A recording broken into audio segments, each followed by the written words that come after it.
The VA scandal spreading to the state of New Mexico and also West Virginia with new allegations of delayed care. My next guest is one of 23 Texas congressmen who've asked the VA Inspector General to investigate altered wait times at 3 facilities in the state of Texas. Joining us now is Congressman Kevin Brady. He's chairman of the Joint Economic Committee, a member of the House Ways and Means Committee. Congressman, good to have you with us. Let me start with first, have you had any response to your letter? No, unfortunately, we've not. I worry that this will get lost amid the scandals in Arizona, what we're seeing around the country. Right. What we do know from whistleblowers, these are serious allegations in San Antonio, Austin, and Waco. We think they deserve immediate attention. You know, the thought that any veteran would die while waiting on a wait list while their name is being hidden and their data from public view just to try to make the VA look more positive or in a more positive light, that is just so disgusting. And so we're hopeful we get an answer soon. You know, Congressman, I've got to say, the San Antonio facility, I happen to have been able to go to that VA hospital. And I have to tell you, I don't think it should get lost in all of this. What incredible care the VA hospitals are providing to literally hundreds of thousands of our veterans.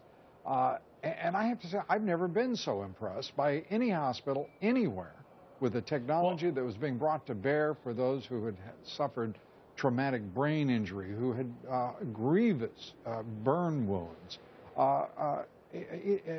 It's just extraordinary. And then to think that this was happening in the same system is, to me, it's mind-boggling.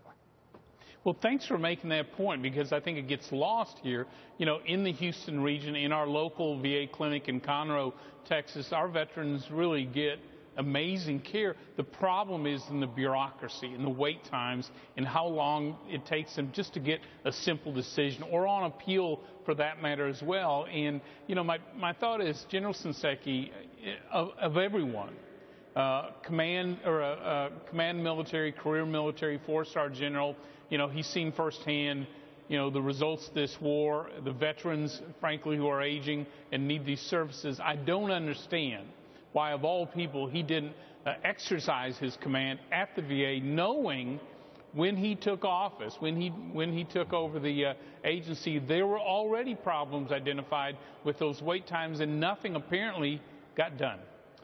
And you know, Congressman, it does raise the question, if in 2008 the transition team for President Obama was made aware of this, where were the congressional oversight committees in the Senate and in the House, and did they know of the same information?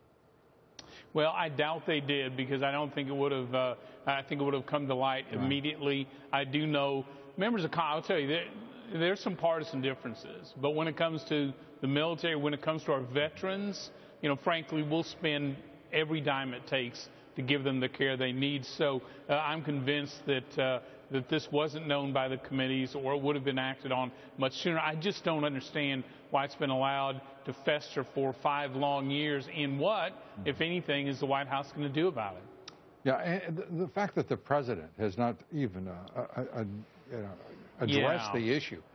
You know, one recalls President Bush's reaction when he learned of problems. It was immediate. He was vocal, and it was dealt with.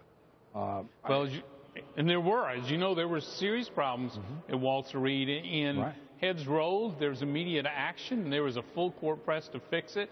You know, this obviously is not just in Texas, not just in Phoenix. So I don't understand why the president isn't leading the charge right now. You know, the attention is on Secretary Shinseki, but that alone won't solve the problem. The president needs to lead as well. Congressman, we thank you for being with us. We appreciate it. Thank you, Lou. Kevin Brady. Thank you.